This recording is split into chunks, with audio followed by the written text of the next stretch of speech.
Hello everyone and welcome back to Arctic Retro.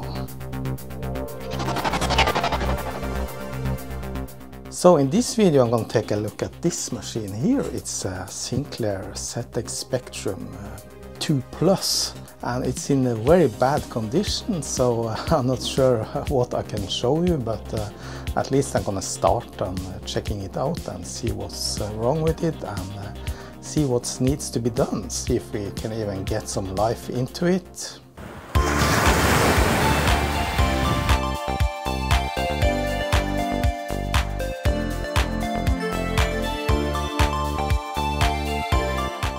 But before that, I'm just gonna take a little status update here.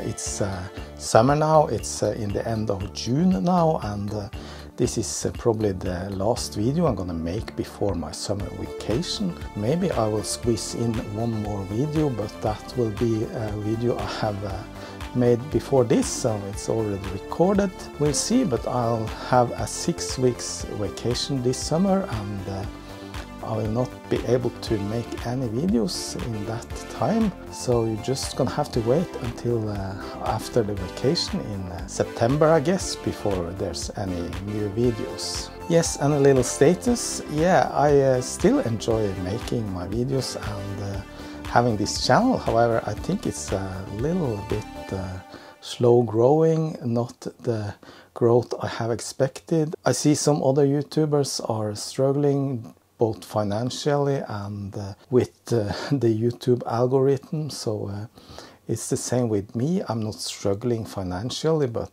I'm not able to spend as much on this channel as I have been doing before, and yeah, less views, not a lot of new subscribers, and I have lost some of my patrons also, so yeah, arrows are pointing kind of downwards at the moment, and hopefully that will change. Also this summer I'm gonna go on a trip of my lifetime. I think I'm gonna go for 1 week to Hong Kong, and it's nothing to do with the computers or electronics or any of that stuff. It's something more personal.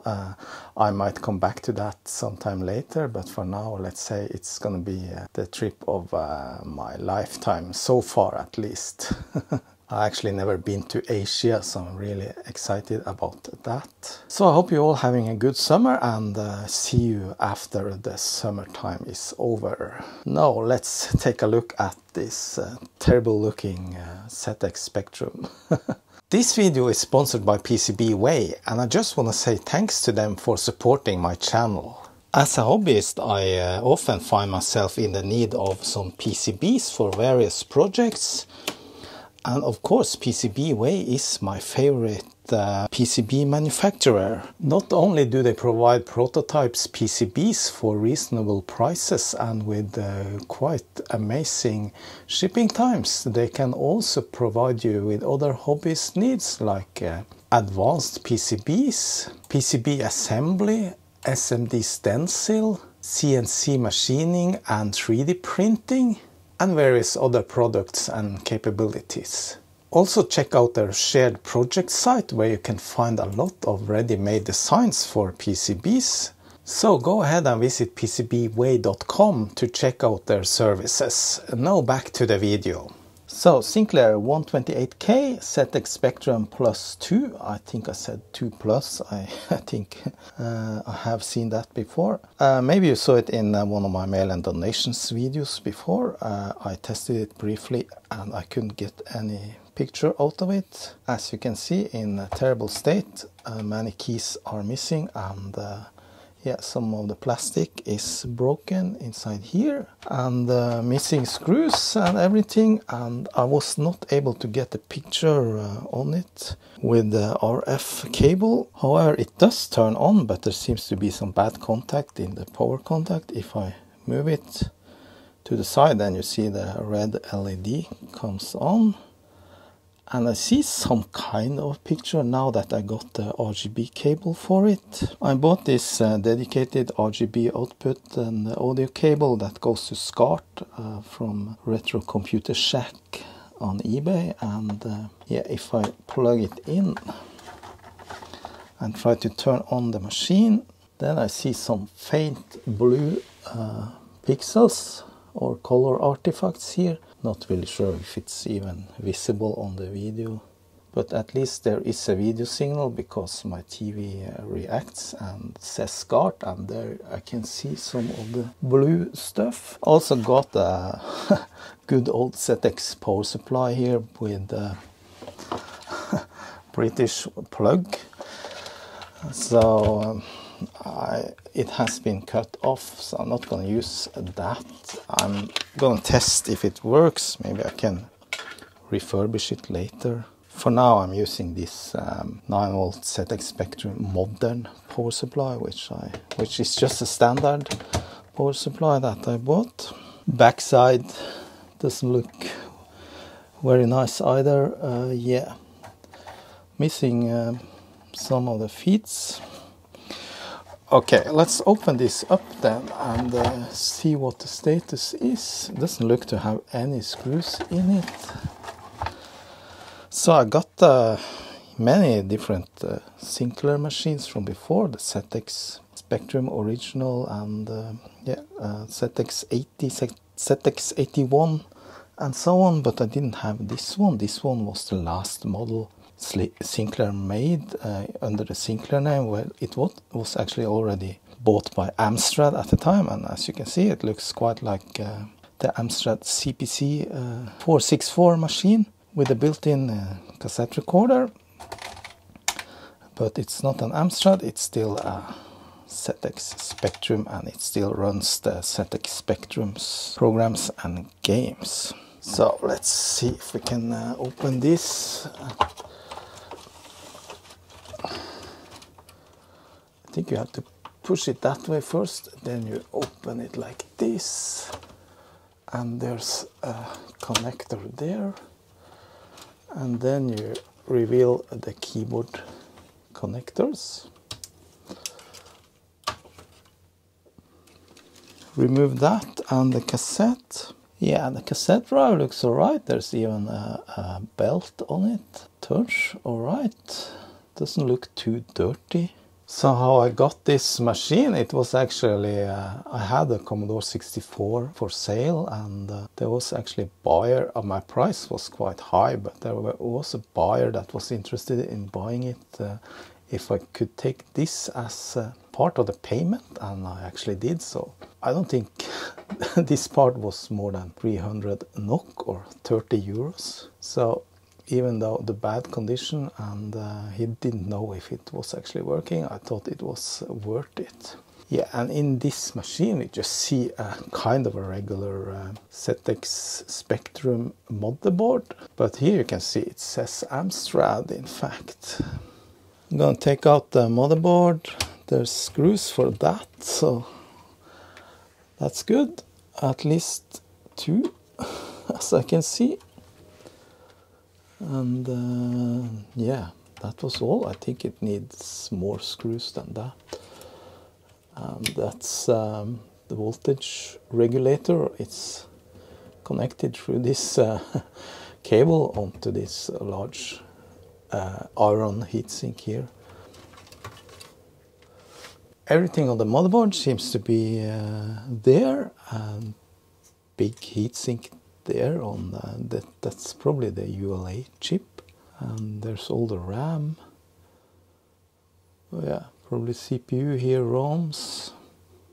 That's the audio chip. I think this has better audio capabilities than the original ZX Spectrums. But first problem, this keyboard connector, it has a bad contact. I'm not really sure if it's the contact itself or if it is the solder joints. Let's inspect the solder joints. It's hard to see if any of those are loose, but I'm gonna reflow them anyway, see if that helps. Backside inspection, everything looks alright. Looks like nothing has been repaired here. The ports, yes, you have the audio output, you have RF output, RGB, and then you have these special kinds of, some kind of networking ports. And here are the joysticks and power. Yeah, that's it. There's a reset button on this. It seems like the power connector has gotten some beating because it's not flush with the board. Alright, I'm gonna desolder it and yeah, see if that helps.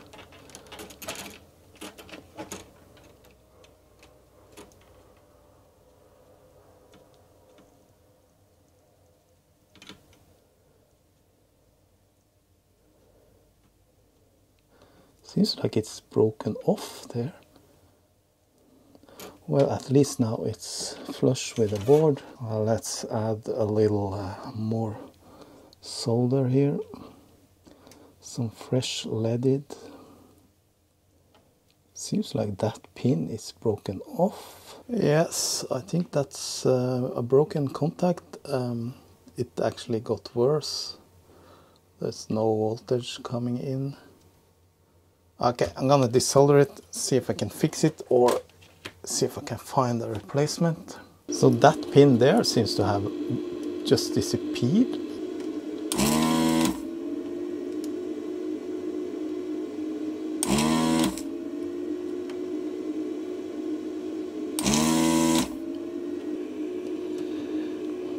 Yes, that's just what I expected. This pin is broken off at the contact. But you know what? This contact has 3 pins, but 2 of them are connected, and this one and the middle one is actually connected. So if I can use this one instead of the middle one, then I can reuse this contact. Likewise, these 2 holes are in fact connected. That's probably ground. No, that's ground, and these 2 are 9 volts. So if I just bridge these 2 together, then it should work. But why bother with that when I have a new contact? Or does it fit? I mean, yeah, it's exactly the same.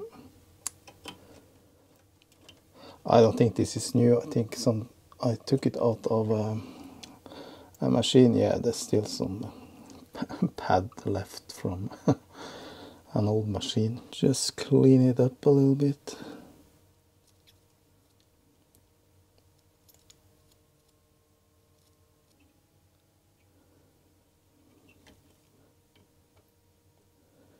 Just straighten it.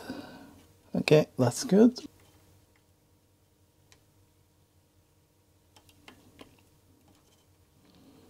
This requires a lot of solder, but luckily it just fills the holes. Don't want to heat it too long because then the contact might get damaged by the heat, melt the plastic. Okay, let's see. Now we should have 9 volts. Yes, 8.9.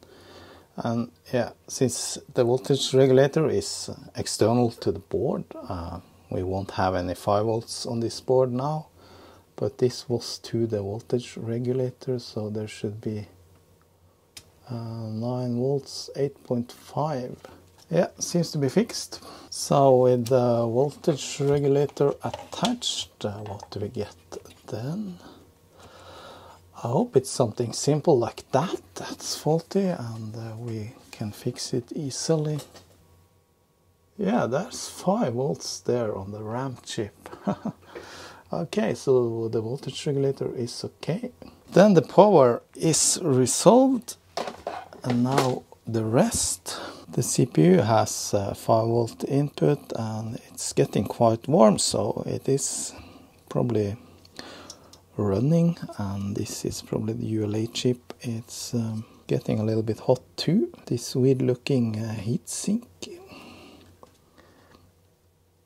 I'm gonna take it off. Just gonna reseat the chips that are in sockets. So what's the trick to get this off? Okay. Not worse than that, and this one goes under the chip, so I can use it to lift it. Oh, it flew. That socket looks a little bit dirty or crusty, but probably okay. There's no corrosion or anything. I'm not sure if this is the same ULA chip that is in the regular ZX Spectrums or Plus. Probably not. If this is damaged, then I don't have a spare and I can't continue with it. But I'll check some other stuff before. And this chip is labeled Amstrad 456 8631, so it's produced in 1986 then. Just gonna take out the CPU also, clean it up a little bit.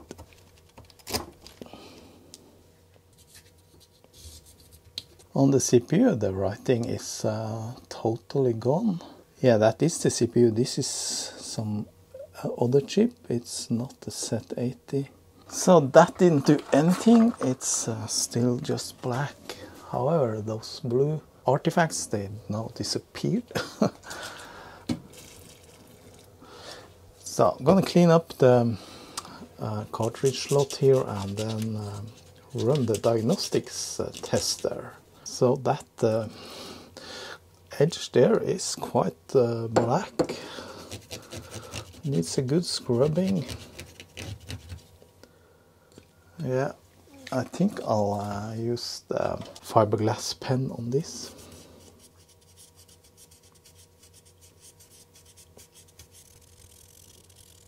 Yeah, that looks much better. Don't know if you can see that, it's a little bit dark. It came into the shadow.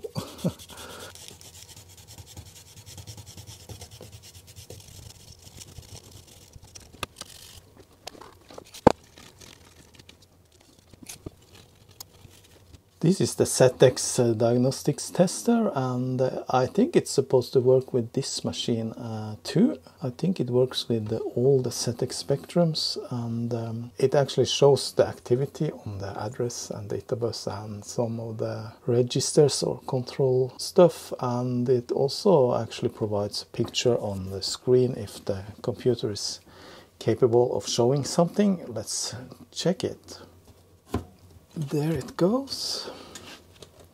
Yeah, there's activity alright.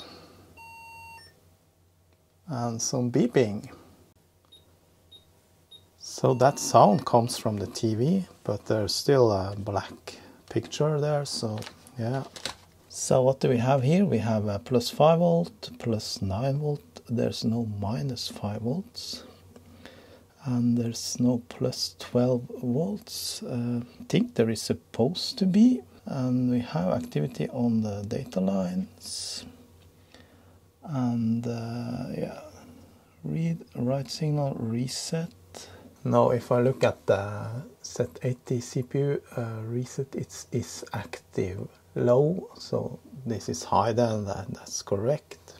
But read and write from the CPU is pulsing, so seems to be running. So there's a feature on this. If you have this switch this way, these red LEDs doesn't show the data bus. It actually shows diagnostics information, and it will show which RAM banks are faulty.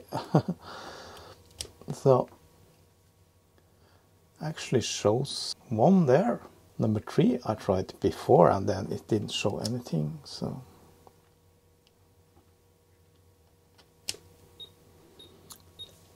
Oh, now it just counts down and yeah, no LEDs on. So according to the manual for the die card, it actually says here that the plus 2 should have all the 4 different voltages present, which it obviously does not. I pulled up the schematics for this machine, and yeah, it is supposed to have 12 volt. This circuit over here is generating 12 volt. This is a transformer. It looks kind of odd, but it is, and according to the schematics there should be 12 volts here or here, but there isn't.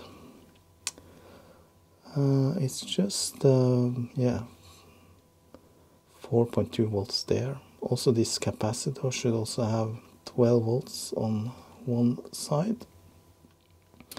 There's only 1.4 volts, so that is not correct then. Actually there should be 12 volts between plus and minus on this capacitor.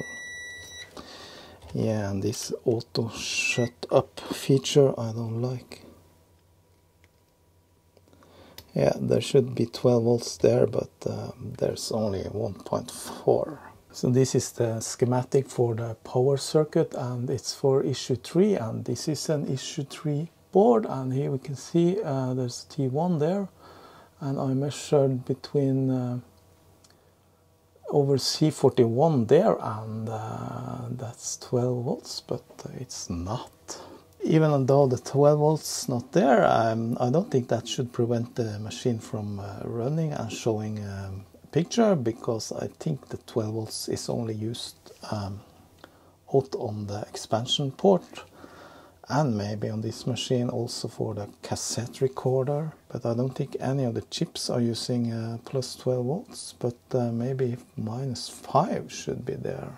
And that's also not present according to the diagnostics tester. And this is the schematics for the main board, so I'm just going to take a look at that and see what I can figure out. So I wasn't actually thinking this is going to be a repair video, but it seems to become that. But I don't think I'll manage to repair it in this video, because I probably need some parts that I don't have. Still, the power supply area here and the issue with missing 12 volts and minus 5 volts, it probably has to do with these two transistors here, and also measured the caps around here, and they mostly show the correct value in circuit, except these two, they didn't show the correct value, but in circuit that could still be normal. So I'm gonna desolder these two transistors and these two caps to begin with.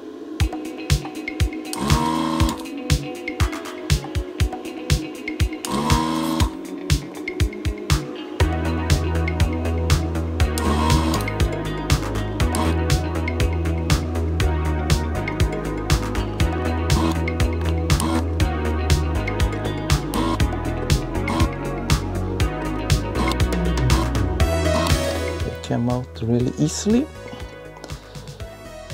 I think. Let's test with a component tester, which is now out of battery. I think the battery on this lasts for around 5 minutes, even if it's off. Let's give it some juice then. So this is a 10 microfarad cap. Yes, and that capacitor is good. Anyway, I'm gonna replace it, because if I have desoldered it, why not replace it with a new one? And this one is 4.7 microfarads.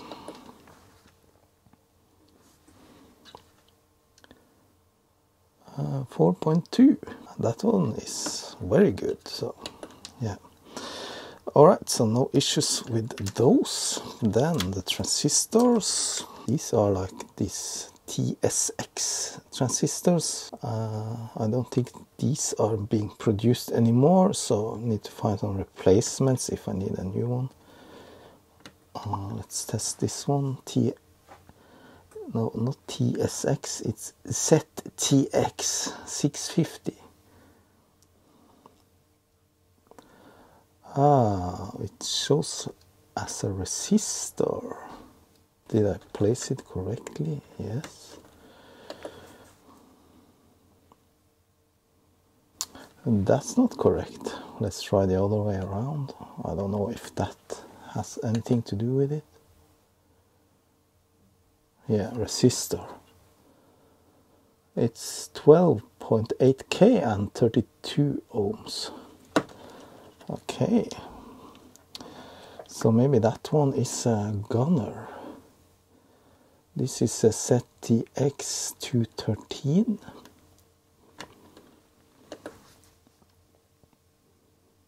Yeah, that tested correctly. BGT PNP transistor. Okay, so maybe we found the fault then.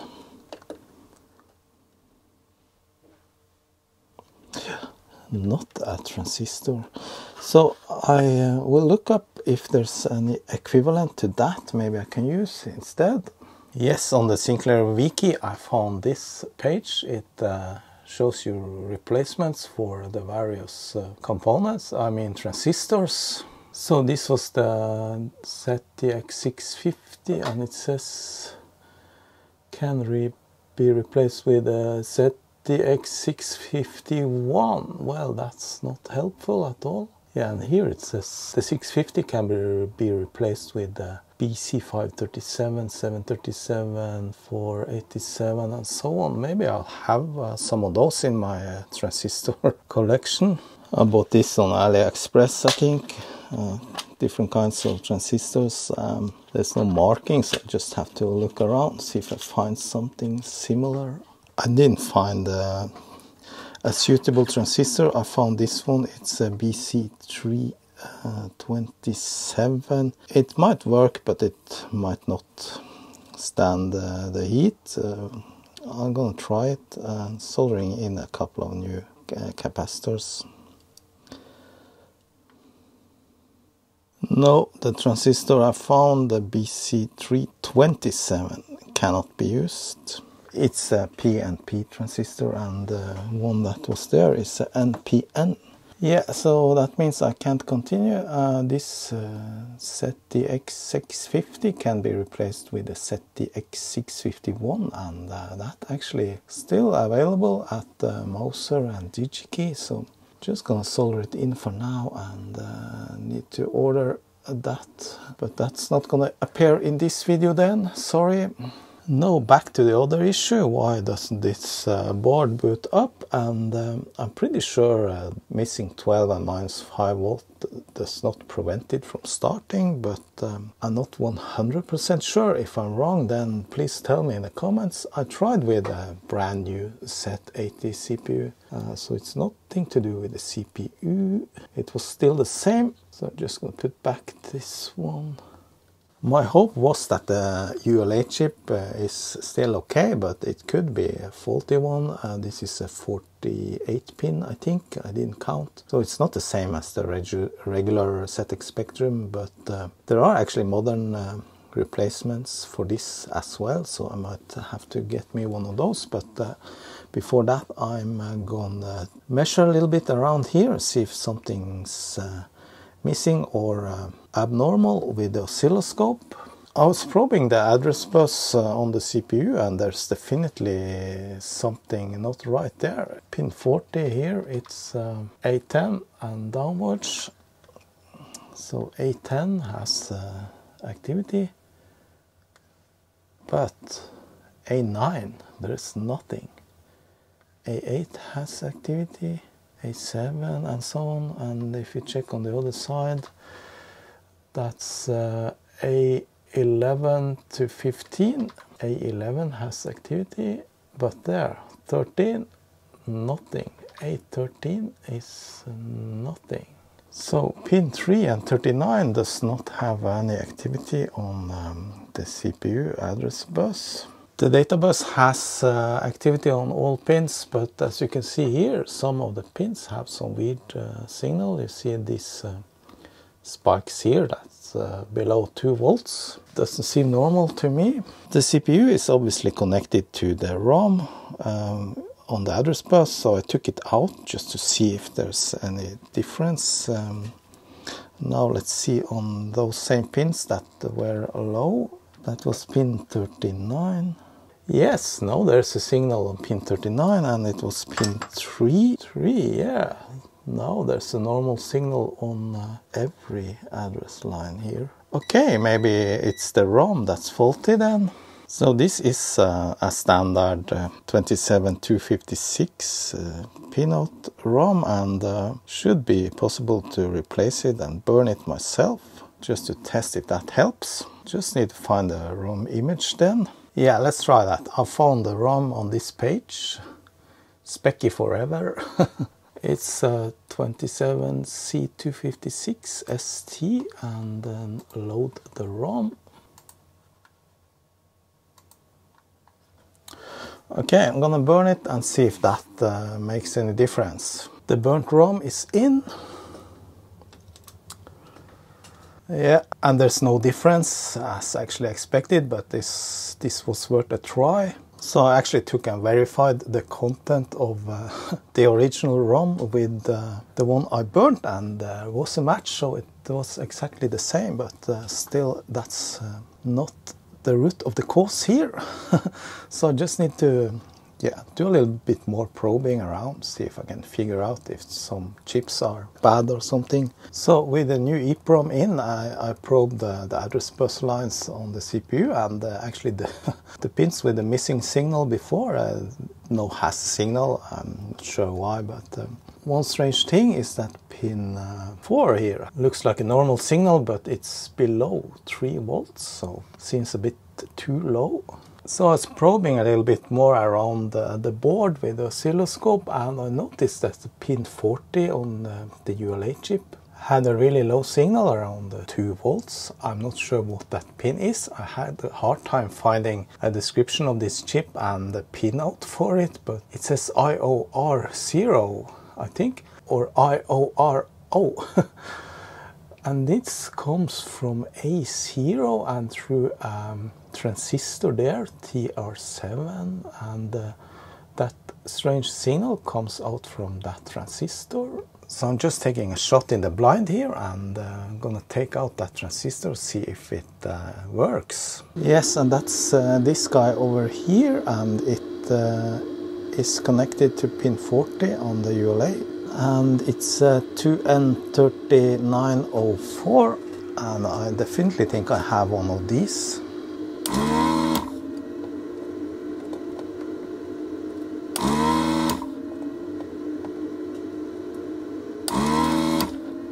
Let's test it. Well, it seems to be good from the tester at least. Yes, I have a new one of the same type, so I'm just gonna replace it. It gave a little bit different numbers on the test, but I'm not sure if it was bad or not. I mean the original one, but I can replace it with a new one just as well. Nope, as I kind of expected, it didn't do anything much. I checked the signal now out of the new transistor, and it's the same. So here's 5 volt on the transistor, and then you have this signal in, and that apparently comes from address line 0, and then you get this signal out. So since I don't know what that is kind of signal, I'm not really sure if that's correct or not, but probably it's correct. Alright, so the initial hunt didn't produce any results. I checked some of the logic chips, and yeah, the signals on those looked good. So yeah, it could be many things. Hopefully it's none of the custom chips. There's a HAL there, I don't know what that does, and yeah, obviously the ALU, and yes, so I think that's it for this initial diagnostics. As I said, I don't think I'm gonna repair it in this video, and it looks like that. I don't have much more time either to do more, and I will probably need some chips, and that will take some time longer. But before I finish off this video, let's take a look at the keyboard and the cassette recorder and see if it needs some attention. I definitely need some keycaps and probably something else. I'm not really sure. I need to take it out and see how the state is. And yeah, there's some screws.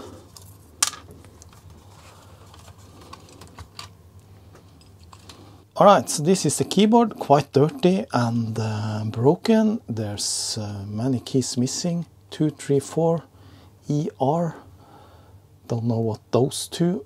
This one has its hole broken off, and the return key has missing, yeah, I don't know what to call it, a hole and some plastic parts. So this has taken some beating. I'm not really sure how to repair these kinds of faults. Maybe I should find a complete new keyboard, but I don't think that would be easy. What else do I need except the keycaps? Probably there's a spring.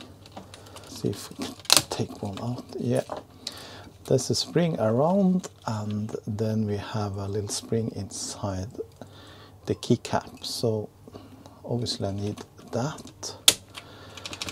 And I don't know the state of the keyboard membrane underneath there. It could be broken or bad, since this has taken some hits, obviously. But I looked around the various places to buy retro computer parts, and I found a couple of sellers on eBay, but either they were sold out or they didn't have the keys I need. Obviously I need these gray keys for the 2 Plus. So if you know anyone that sells keys for this keyboard, then please give me a hint in the comments, and I'll be happy. If you have a keyboard and you're willing to give it to me or sell it to me, I will be likewise very happy. So this will need some work to get fixed. And yeah, there's even one missing screw. I don't think this is the original screw as well. For the cassette drive, yeah, it looks alright. It has the drive belt, both belts, and they look alright.